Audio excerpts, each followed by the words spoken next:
जी हां, कर्ज में डूबा पाकिस्तान और हलकान हो गई वहां की जनता जो है परेशान। कंगाल पाकिस्तान ने कर्ज के सारे रिकॉर्ड तोड़ दिए हैं। 67 ट्रिलियन रुपए के पार पहुंच गया है पाकिस्तान का कर्ज।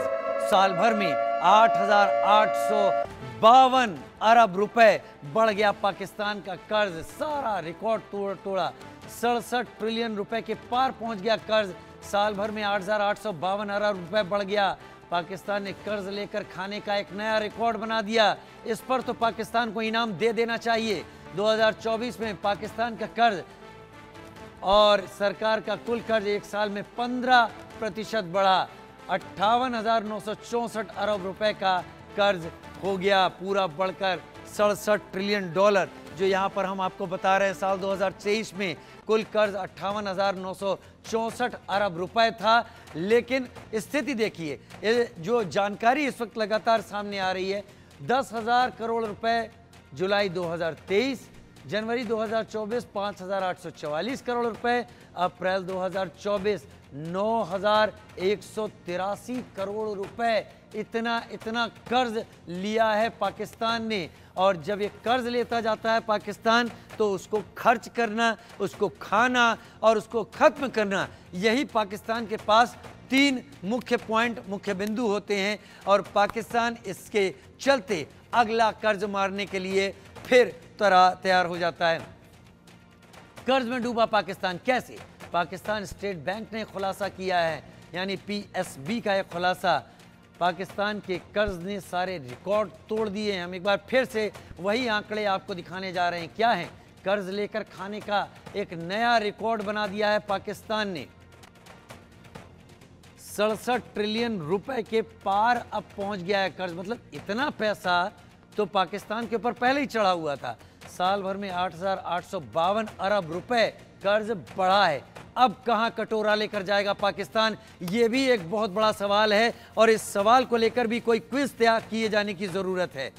2023 में कुल कर्ज 58,964 अरब रुपए था। हमारे साथ खास मेहमान इस वक्त जुड़ रहे हैं, major Mohammad Ali Shah defence expert के तौर पर, और group captain UK Devnath sir, major general Anuj Mathur भी मेरे साथ इस वक्त जुड़ रहे हैं। बहुत स्वागत है आप तीनों का। सबसे पहले मेजर जनरल अनुज माथुर, मैं आपका रुख करता हूं। दावे बहुत हैं, भारत के साथ एक फ्रंट पर लगातार उलझना है, नहीं है कुछ तो चीन से मदद लेनी है, लेकिन साहब पैसा मांगना है। एक कंट्री के लिए क्या कोई लिमिट होती है मांगने की? Major general Mathur. देखिए, बिल्कुल आपने ठीक कहा है। पाकिस्तान की जो आज की तारीख में आर्थिक स्थिति है, वो बहुत ही ज्यादा संगीन और बहुत दयनीय है। उसके कुछ कारण हैं, और वो कारण ये है कि जो जो जो गवर्नेंस होती है, जब तक आपकी गवर्नेंस स्टेबल और पॉजिटिव नहीं है, पहली बात। दूसरा, इन्वेस्टमेंट के लिए वहां पर एनवायरनमेंट तैयार करना। तीसरी बात, अपने जो इमीडिएट नेबर्स हैं, जिनके साथ आपकी सीमाएं मिलती हैं, उनसे संबंध ठीक रखना, उनसे आर्थिक और व्यापारिक संबंध बनाए रखना। देखिए, मैं आपको सिर्फ एक बात बताना चाहता हूं। हम अर्थव्यवस्था की बात कर रहे हैं और तीनों पैनलिस्ट यहाँ पर सैनिक हैं। इसका मतलब साफ है कि पाकिस्तान की जो अर्थव्यवस्था है, उसकी दुर्गति करने का अगर किसी को पूरी तरह से श्रेय जाता है, तो वो वहां की पाकिस्तान की आर्मी है। देखिए, जिस प्रकार का पाकिस्तान की आर्मी का इन्वॉल्वमेंट, अब इन्वॉल्वमेंट नहीं कहूंगा, मेडलिंग, जिस प्रकार से वो इकोनॉमी एक्टिविटीज में और पॉलिटिकल एक्टिविटीज में इंटरफियरेंस करते हैं, उससे साफ पता पड़ता है कि जो भी पाकिस्तान की आर्मी की प्रायोरिटीज हैं, वो उनकी नेशनल प्रायोरिटीज बन जाती हैं। और उसकी वजह से आप देखेंगे कि जो पैसा आपने लिया, जो पैसा कहीं अच्छे डेवलपमेंटल एक्टिविटीज में जाना चाहिए था, जो पैसा वहां की आवाम को थोड़ी सी शक्कर प्रदान करने के लिए जाना चाहिए था, वो पैसा सरकार आर्मी वाले खा रहे हैं। आप देखेंगे किस प्रकार की परिस्थिति है। अगर वहां पर कुछ उनको करना है, तो वो ये कि अपने नेबरिंग कंट्रीज से, चाहे वो ईरान हो, अफगानिस्तान हो, भारत हो, और अब तो शायद चीन, उनके साथ इनको अपने संबंधों को नए नजरिए से देखने की आवश्यकता है। दूसरी बात, इनके साथ बाकी चीजों को निपटा करके किसी भी तरीके से अपनी इकोनॉमिक एक्टिविटीज के अंदर कंसंट्रेशन करने की आवश्यकता है। आप तीनों आर्म देखिए, फोर्सेस हैं, आप तीनों समझते हैं कि भारत की जी। आर्मी का जो भी सिपाही है, भारत की आर्मी का जो भी ऑफिसर है, उसके सामने एक कायदा, एक निशान और एक ध्येय होता है, और वो ध्येय सबको दिलों में पता होता है, बताने की कभी जरूरत नहीं पड़ती। पाकिस्तान यहीं उलझा हुआ है। मैं बड़ी खबर का रुख करता हूं, उसके बाद मेजर शाह का रुख करूंगा। अब दूध के लिए भी पाकिस्तान तरस रहा है, बदहाल स्थिति हो गई है। पाकिस्तानी सरकार ने मिल्क टैक्स लगा दिया है। पाकिस्तान में यह हालत है, सरकार ने पैकिंग दूध पर भारी टैक्स बढ़ा दिया है। दूध की कीमत 370 रुपए प्रति लीटर पहुंच गई है। कराची में पेरिस से भी महंगा मिल्क पाउडर। अब दूध के लिए पाकिस्तान परेशान हो रहा है। पैकेज दूध जो है वो 370 रुपए प्रति लीटर पर आ गया है। जो पैक्ड दूध मिलता है हमारे यहाँ भी, आप लेते होंगे अलग अलग कंपनियों का, 18% तक टैक्स बढ़ा दिया है पाकिस्तान ने, सरकार ने। अब वर्ल्ड को दिखाना है, IMF को दिखाना है, या फिर भारत में आतंकवादी गतिविधियों के लिए पैसा कम पड़ रहा है, लिहाजा जनता से चूसना है। रिटेल में कीमत 25% बढ़ा दी है पाकिस्तान ने दूध की। पौष्टिक आहार नहीं मिल रहा, 40% बच्चों का पूर्ण विकास नहीं, लेकिन कश्मीर हमारी शाहरग बनी रहेगी। ये पाकिस्तान की हालत है। खाना नहीं मिल रहा है, लेकिन कश्मीर हमारी शाहरग बनी रहेगी। उस शाहरग का कट जाना या उसे काटने की जिम्मेदारी भारतीय सेना के पास है, और वो कर देगी। कश्मीर POK भी इधर मिला लेगी, एक बार कमांड मिले। 5 साल से कम उम्र के 60% बच्चों को एनीमिया हो रखा है, लेकिन शहबाज शरीफ इतने शरीफ नहीं रहे कि वो इन चीजों पर ध्यान दे पाएं। मेजर मोहम्मद अली शाह मेरे साथ इस वक्त जुड़ रहे हैं।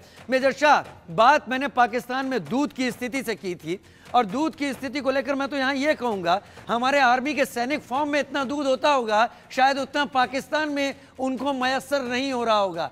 क्या क्या करेगी पाकिस्तानी आर्मी? लैंड के डील्स में जुड़े हुए हैं, पेट्रोल की डीलिंग में जुड़े हुए हैं, और सारे बिजनेस में जुड़े हुए हैं, और सबसे बड़ा जो एक आर्मी पर बदनुमा धब्बा होता है, ये ड्रग्स की भी डीलिंग में जुड़े हुए हैं। बिल्कुल, आपने बिल्कुल दुरुस्त फरमाया है राजीव जी, बिल्कुल दुरुस्त फरमाया है। देखिए, ये जैसे कि जनरल अनुज माथुर साहब ने बिल्कुल सटीक तरीके से समझाया। जब वहां की फौज की मेडलिंग, उन्होंने इंटरफेरेंस बोला, उसके बाद बोला मेडलिंग, तो मेडलिंग ही सही ये बात है कि जिस तरीके से फौज वहां की मेडलिंग करती है उनके पॉलिटिकल अफेयर्स में, उनके रनिंग में, उनको, उनकी सरकार को कठपुतली की तरह नचाती है, तो उस किसी भी मुल्क में जहां पे ऐसा हो, वहां पर ऐसा ही हश्र होएगा। पाकिस्तान जब 1947 के बाद 1950 में इन्होंने IMF ज्वाइन किया था, इंटरनेशनल मॉनेटरी फंड, क्योंकि उनकी इकोनॉमी उसी टाइम से गिर रही थी। इनको मालूम था कि हमें ज्वाइन करना चाहिए। तब लियाकत अली खान इनके पहले वजीर आजम, तब इनके वहां पे प्रधानमंत्री वहां पे पाकिस्तान में थे, जिनका 1951 में बाद में असासिनेशन हो गया। अब पाकिस्तान ने IMF से कर्जा कई बार लिया है, और हर बार most of the time default किया है। इन्होंने शेर बेचे हैं गधे के माफिक। मैं मजाक नहीं कर रहा हूँ, जो लोगों को यकीन नहीं कर, लोगों को लगेगा कि मैं शायद मजाक कर रहा हूँ, मजाक बिल्कुल नहीं कर रहा हूँ, ये रियल सीरियस बात है। इन्होंने शेर बेचे हैं गधे के माफिक, गधे की प्राइस पे चीन को, कि कुछ तो पैसे आए। ये अपने भिखारी की कटोरी लेकर कहाँ गए? ये चीन में गए थे, शहबाज शरीफ है, 5 दिन वहां पर रहकर आए, अपना प्रस्ताव दिया, वहां पे जी जिनपिंग ने सुना, बाद में भगाया, भग क्या आ जाते हैं, कहाँ से पैसे भाग गए। तो इस तरीके का पाकिस्तान की इज्जत है। पाकिस्तान का वीजा लेकर आप कहीं पे भी जाएं, अगर वहां के पाकिस्तानी जो हैं, मेरे को मालूम नहीं क्या सलूक दुनिया वाले इन पे हंसते होंगे, क्या सलूक इन पे, इनको भी शर्म आती होगी कहीं ना कहीं पे, ये कि इनकी सरकार की वजह से इनका आज ये हाल है। और सरकार कौन सी सरकार? गवर्नमेंट ही नहीं, जो मिलिट्री, इनकी जो दखलंदाजी मिलिट्री की है, हर चीज में मिलिट्री, हर चीज में मिलिट्री। तो ऑर्डर रावलपिंडी से आता है, इस्लामाबाद से नहीं आता है। अच्छा, अब ये इनकी जो कंगाल हालत है आज की तारीख में, इनकी जिम्मेदार इसकी गवर्नेंस है। जो बाकी मासूम लोग हैं, आवाम है, उनकी कोई गलती नहीं है, लेकिन आज भी वो आटे, ब्रेड, डीजल, पेट्रोल के लिए तरसते हैं। मेजर शाह, हर कोई अपना शेयर ले रहा है, हर कोई अपना शेयर ले रहा है, पॉलिटिशियंस अपना शेयर ले रहे हैं, और शायद वहां की आर्मी ने अपना शेयर फिक्स कर रखा है कि यहां से शुरुआत होती है, उसके